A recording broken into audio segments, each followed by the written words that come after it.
ನಮ್ಮ ಹಿಂದೂ ಪುರಾಣಗಳಲ್ಲಿ ಶ್ರೀಕೃಷ್ಣನ ಬಗ್ಗೆ ಅದೆಷ್ಟೋ ಮಾಹಿತಿಗಳಿದ್ರೂ ಕೂಡ ಇನ್ನೂ ಅದೆಷ್ಟೋ ವಿಷಯಗಳು ರಹಸ್ಯವಾಗಿ ಉಳ್ಕೊಬಿಟ್ಟಿದ್ದಾವೆ. ಅದರಲ್ಲಿ ಮುಖ್ಯವಾದದ್ದು ದ್ವಾರಕಾ ನಗರಿಯ ನಾಶದ ಕತೆ. ಈ ದ್ವಾರಕಾ ನಗರಿಯ ಸೃಷ್ಟಿಯ ಹಿಂದೆ ಒಂದು ರೋಚಕ ಕಥೆ ಇದೆ. ಎಲ್ರಿಗೂ ಗೊತ್ತಿರುವಂತೆ ಕೃಷ್ಣ ತರುಣಾವಸ್ಥೆಯಲ್ಲಿದ್ದಾಗ ತಮ್ಮ ಅಣ್ಣ ಬಲರಾಮನ ಜೊತೆ ಸೇರಿ ಕಂಸನ ವಧೆ ಮಾಡ್ತಾರೆ. ಕಂಸನ ವಧೆಯ ಬಳಿಕ ಕಂಸನ ಇಬ್ಬರು ಹೆಂಡತಿಯರು ತಮ್ಮ ತಂದೆಯ ಬಳಿ ಹೋಗಿ ಅವರ ಗಂಡನನ್ನು ಕೊಂದ ಶ್ರೀಕೃಷ್ಣನನ್ನು ನಾಶ ಮಾಡಬೇಕು ಅಂತ ಕೇಳ್ಕೋತಾರೆ. ಇವರಿಬ್ಬರ ತಂದೆಯೇ ಜರಾಸಂಧ. ಜರಾಸಂಧ ತನ್ನ ಮಕ್ಕಳ ಕಣ್ಣೀರಿಗೆ ಕರಗಿ ಹೋಗ್ತಾನೆ. ಜರಾಸಂಧ ಸೇನಾ ಸಜ್ಜಿತವಾಗಿ ಮಥುರಾ ನಗರ ಹಾಗೂ ಮಥುರಾ ನಗರದ ಜನರ ಮೇಲೆ ದಾಳಿಯನ್ನ ಮಾಡ್ತಾನೆ. ಪರಿಸ್ಥಿತಿಯನ್ನ ಗಂಭೀರವಾಗಿ ತಗೊಂಡ ಶ್ರೀಕೃಷ್ಣ ಮಥುರಾ ನಿವಾಸಿಗಳನ್ನ ಸುರಕ್ಷಿತವಾದ ಸ್ಥಳಕ್ಕೆ ಸ್ಥಳಾಂತರ ಮಾಡಲು ನಿರ್ಧರಿಸ್ತಾನೆ. ಇದಕ್ಕೋಸ್ಕರ ಶ್ರೀಕೃಷ್ಣ ಸಮುದ್ರ ರಾಜನ ಬಳಿ ಹೋಗಿ ತಾನು ನಿರ್ಮಿಸುವ ಹೊಸ ನಗರಕ್ಕೆ ಜಾಗ ಬೇಕು ಅಂತ ಬೇಡ್ಕೋತಾನೆ. ಶ್ರೀಕೃಷ್ಣನ ಮಾತಿಗೆ ಇಲ್ಲವೆನ್ನಲಾರದ ಸಮುದ್ರ ರಾಜ ವಿಶಾಲವಾದ ಜಾಗವನ್ನ ಶ್ರೀಕೃಷ್ಣನಿಗೆ ಕೊಡ್ತಾನೆ. ಆಗ ಶ್ರೀಕೃಷ್ಣ ತನ್ನವರಿಗಾಗಿ ಕಟ್ಟಿದ ನಗರವೇ ಈ ದ್ವಾರಕಾ ನಗರ. ಈ ದ್ವಾರಕಾ ನಗರ ಸುಂದರವಾದ ಸಂಪದ್ಭರಿತವಾದ ನಗರ. ಇಲ್ಲಿ ಲಕ್ಷಾಂತರ ಜನ ವಾಸವಿದ್ರಂತೆ. ಅಷ್ಟೇ ಅಲ್ಲದೆ ಇಲ್ಲಿನ ಅರಮನೆಗಳು ವಜ್ರ ವೈಡೂರ್ಯದಿಂದ ಮಾಡಲ್ಪಟ್ಟಿದ್ವಂತೆ. ಇವತ್ತಿನ ನಮ್ಮ ಟಾಪಿಕ್ ಏನಂದ್ರೆ, ಈ ದ್ವಾರಕಾ ನಗರ ತನ್ನ ಭವ್ಯತೆಯನ್ನ ಹೇಗೆ ಕಳ್ಕೋತು, ಈ ನಗರ ಸಮುದ್ರದಲ್ಲಿ ಮುಳುಗಿದ್ದು ಹೇಗೆ, ಈಗಲೂ ಕೂಡ ಈ ನಗರ ಸಮುದ್ರದ ಒಳಗೆ ಇರೋದು ಸತ್ಯನಾ, ಈ ನಗರದ ಅವಶೇಷಗಳು ಸಮುದ್ರದ ಆಳದಲ್ಲಿ ಪತ್ತೆಯಾಗಿದ್ದು ಹೇಗೆ, ಮುಖ್ಯವಾಗಿ ಶ್ರೀಕೃಷ್ಣನ ಅಂತ್ಯ ಹೇಗಾಯ್ತು, ಈ ರೀತಿ ಹಲವಾರು ಇಂಟ್ರೆಸ್ಟಿಂಗ್ ವಿಚಾರಗಳನ್ನ ಇವತ್ತಿನ ವಿಡಿಯೋದಲ್ಲಿ ತಿಳ್ಕೊಳ್ಳೋಣ. ಸೊ ವಿಡಿಯೋ ತುಂಬಾ ಇಂಟ್ರೆಸ್ಟಿಂಗ್ ಆಗಿರುತ್ತೆ, ಎಲ್ಲೂ ಸ್ಕಿಪ್ ಮಾಡದೆ ಕೊನೆವರೆಗೂ ನೋಡಿ. ಭೂಮಿ ಮೇಲಿದ್ದ ಸ್ವರ್ಗದಂತೆ ರಚಿಸಿದ್ದ ಈ ದ್ವಾರಕಾ ನಗರವನ್ನ ಯಾವುದೇ ಲೋಪದೋಷಗಳಿಲ್ಲದೆ 6 ವಿಭಾಗಗಳಂತೆ ವಿಭಜಿಸಿ ರಚಿಸಿದ್ರು. ಈ ರಾಜ್ಯದಲ್ಲಿ ಭವ್ಯವಾದ ರಾಜಮಾರ್ಗಗಳು, ಸಂತೆ ಬೀದಿಗಳು, ಗುರುಕುಲಗಳು, ರಾಜಭವನಗಳು, ರಹದಾರಿಗಳು, ಅಗ್ರಹಾರಗಳು, ರಾಜಬೀದಿಗಳು, ಕೋಟೆಗಳು ಮತ್ತು ವಿಸ್ತಾರವಾದ ಹುಲ್ಲಿನ ಉದ್ಯಾನವನಗಳು ಇದ್ವು. ಈ ರೀತಿ ಅದ್ಭುತವಾಗಿ ರಚಿಸಿದ್ದ ಆ ನಗರದಲ್ಲಿ ಆಗ 10 ಲಕ್ಷ ಜನ ವಾಸವಿದ್ರಂತೆ. ಈ ದ್ವಾರಕಾ ನಗರದ ನಿವಾಸಿಗಳಿಗೆ ಯಾವುದೇ ಕಷ್ಟ ಆಗಬಾರ್ದು ಅಂತ ಎಲ್ಲ ಮುನ್ನೆಚ್ಚರಿಕೆ ಕ್ರಮಗಳನ್ನ ಸ್ವತಃ ಶ್ರೀಕೃಷ್ಣನೇ ತಗೊಂಡಿದ್ರು.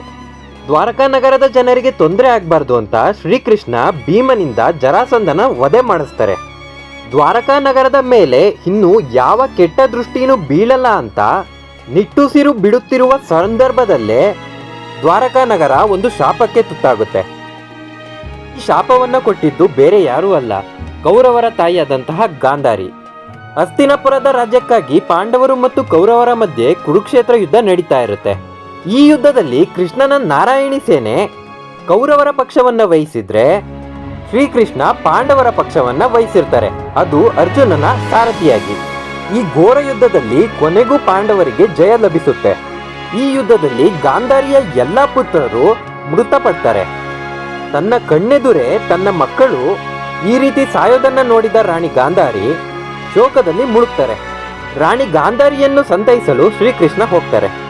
ಆದ್ರೆ ಮೊದಲೇ ಕೆಂಡಾಮಂಡಲವಾಗಿದ್ದ ರಾಣಿ ಗಾಂಧಾರಿ ಒಂದು ಕ್ಷಣನೂ ಯೋಚಿಸದೆ, ನಿನ್ನ ಕಣ್ಣೆದುರೇ ನೀನು ಕಟ್ಟಿರುವ ನಗರ ಕುಸಿದು ನಿನ್ನ ಮಕ್ಕಳು ಅವರವರೇ ಹೊಡೆದಾಡ್ಕೊಂಡು ಸಾಯ್ತಾರೆ ಅಂತ ರಾಣಿ ಗಾಂಧಾರಿ ಶ್ರೀಕೃಷ್ಣನಿಗೆ ಶಾಪ ಕೊಡ್ತಾರೆ. ಈ ಶಾಪ ಖಂಡಿತ ನಿಜವಾಗುತ್ತೆ ಎಂದು ಶ್ರೀಕೃಷ್ಣನಿಗೆ ಮುಂಚೆನೆ ಗೊತ್ತಿರುತ್ತೆ. ಇದಲ್ಲದೆ ಶ್ರೀಕೃಷ್ಣನ ದ್ವಾರಕದ ಮೇಲೆ ಇನ್ನೊಬ್ಬರ ಶಾಪದ ಕರಿನೆರಳು ಕೂಡ ಬೀಳುತ್ತೆ. ಒಮ್ಮೆ ಶ್ರೀಕೃಷ್ಣನನ್ನ ನೋಡೋದಕ್ಕೆ ನಾರದ ಮುನಿಗಳು, ಕಣ್ವ ಮಹರ್ಷಿಗಳು, ಗುರು ವಿಶ್ವಾಮಿತ್ರರು ಬಂದಿರ್ತಾರೆ. ಅವರು ಬಂದಾಗ ದ್ವಾರಕಾ ನಿವಾಸಿಗಳು ಅವರನ್ನ ಅಪಹಾಸ್ಯ ಮಾಡ್ತಾರೆ.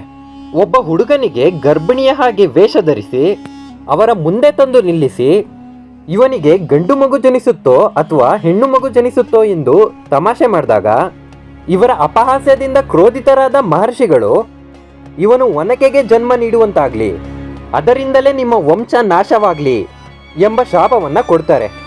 ಈ ರೀತಿ ಶಾಪಗಳಿಗೆ ಗುರಿಯಾದ ದ್ವಾರಕಾ ನಗರ ತನ್ನ ನಾಶದ ಕಡೆ ನಿಧಾನವಾಗಿ ಹೋಗ್ತಾ ಇರುತ್ತೆ. ಶ್ರೀಕೃಷ್ಣನ ಮಕ್ಕಳು ಸಿಂಹಾಸನಕ್ಕಾಗಿ ಹೊಡೆದಾಡುತ್ತಾ ಒಬ್ಬೊಬ್ಬರೇ ಸಾಯೋದಕ್ಕೆ ಶುರು ಮಾಡ್ತಾರೆ. ದ್ವಾರಕಾ ನಗರದಲ್ಲಿ ಅಶಾಂತಿ, ಅವ್ಯವಸ್ಥೆ, ಅಶಿಸ್ತು ನೆಲೆಸುತ್ತೆ. ಈ ರೀತಿ ರಾಣಿ ಗಾಂಧಾರಿಯ ಶಾಪ ಕೆಲಸ ಮಾಡೋದಕ್ಕೆ ಶುರು ಮಾಡಿರುತ್ತೆ. ಶ್ರೀಕೃಷ್ಣ ಅರ್ಜುನನನ್ನು ಕರೆದು ಅಲ್ಲಿನ ಪರಿಸ್ಥಿತಿಯನ್ನ ತಿಳಿಸ್ತಾನೆ. ದ್ವಾರಕಾ ನಗರದ ನಿವಾಸಿಗಳನ್ನ ನೋಡಿಕೊಳ್ಳುವಂತೆ ಹೇಳ್ತಾನೆ. ಇದಾದ್ಮೇಲೆ ಶ್ರೀಕೃಷ್ಣ ಅರಣ್ಯಕ್ಕೆ ಹೋಗ್ತಾರೆ. ಅವರು ಅರಣ್ಯದಲ್ಲಿ ವಿಶ್ರಮಿಸುತ್ತಿರುವಾಗ ಬೇಡನೊಬ್ಬನ ಬಾಣ ತಾಕಿ ಶ್ರೀಕೃಷ್ಣ ಮೃತಪಡ್ತಾರೆ. ಇತ್ತ ಅರ್ಜುನ ಉಳಿದಿದ್ದ ದ್ವಾರಕಾ ನಿವಾಸಿಗಳನ್ನ ತನ್ನ ರಾಜ್ಯಕ್ಕೆ ಕರ್ಕೊಂಡೋಗ್ತಾನೆ. ಅತ್ತ ದ್ವಾರಕಾ ನಗರ ಪ್ರಕೃತಿ ವಿಕೋಪಕ್ಕೆ ತುತ್ತಾಗಿ ಸಮುದ್ರದ ಒಳಗೆ ಮುಳುಗಿ ಹೋಗುತ್ತೆ. ಈ ರೀತಿ ಕುರುಕ್ಷೇತ್ರ ಯುದ್ಧ ಮುಗಿದ ಬಳಿಕ 30 ವರ್ಷಗಳ ನಂತರ ಇಡೀ ದ್ವಾರಕಾ ನಗರಿ ಸಮುದ್ರದೊಳಗೆ ಮುಳುಗಿ ಹೋಗುತ್ತೆ. ಒಂದೇ ದಿನದಲ್ಲಿ ಇಡೀ ದ್ವಾರಕಾ ನಗರ ಮುಳುಗಿ ಹೋಯ್ತು ಅಂತ ವ್ಯಾಸ ಭಾರತ ಹಾಗೂ ಶ್ರೀಮದ್ ಭಗವತ್ ಪುರಾಣದಲ್ಲಿ ಉಲ್ಲೇಖಿಸಲಾಗಿದೆ. 1983ರಲ್ಲಿ ಮೊದಲ ಬಾರಿಗೆ ಅಧ್ಯಯನಕಾರರಿಗೆ ಈಗಿನ ಅರೇಬಿಯನ್ ಸಮುದ್ರದ ಅಂಚಿನಲ್ಲಿ ಹಿಂದೆಂದೋ ಮುಳುಗಿ ಹೋದ ನಗರದ ಸಂಪೂರ್ಣ ಅವಶೇಷಗಳು ಪತ್ತೆಯಾಗುತ್ತೆ. ಇದೇ ನಗರ ಪುರಾಣದಲ್ಲಿ ಹೇಳಲಾಗಿರುವ ದ್ವಾರಕಾ ನಗರ ಎಂದು ತಜ್ಞರು ನಂಬ್ತಾರೆ. ಇದಕ್ಕೆ ಸಾಕ್ಷಿಯಾಗಿ ಗುಜರಾತ್ ಬಳಿಯ ಸಮುದ್ರದಲ್ಲಿ ದ್ವಾರಕಾ ನಗರದ ಹಲವು ಅವಶೇಷಗಳು ತೇಲಿ ಬರ್ತವೆ. ಈ ವಿಷಯ ಜಗಜ್ಜಾಹೀರಾದಾಗ ಮಹಾಭಾರತ ಕಥೆ ಕಾಲ್ಪನಿಕವಲ್ಲ, ಅದು ನೈಜ ಘಟನೆ ಎಂದು ಇಡೀ ಜಗತ್ಗೆ ಗೊತ್ತಾಗುತ್ತೆ. ಗುಜರಾತ್ನ ಸಮುದ್ರದಿಂದ 20 ಕಿಲೋಮೀಟರ್ ಆಳದಲ್ಲಿ ಸುಮಾರು 90 ಚದುರ ಅಡಿ ವಿಸ್ತೀರ್ಣದಲ್ಲಿ ಈ ದ್ವಾರಕಾ ನಗರ ಈಗಲೂ ಇದೆ ಅಂತ ವಿಜ್ಞಾನಿಗಳು ಸ್ಪಷ್ಟಪಡಿಸ್ತಾರೆ.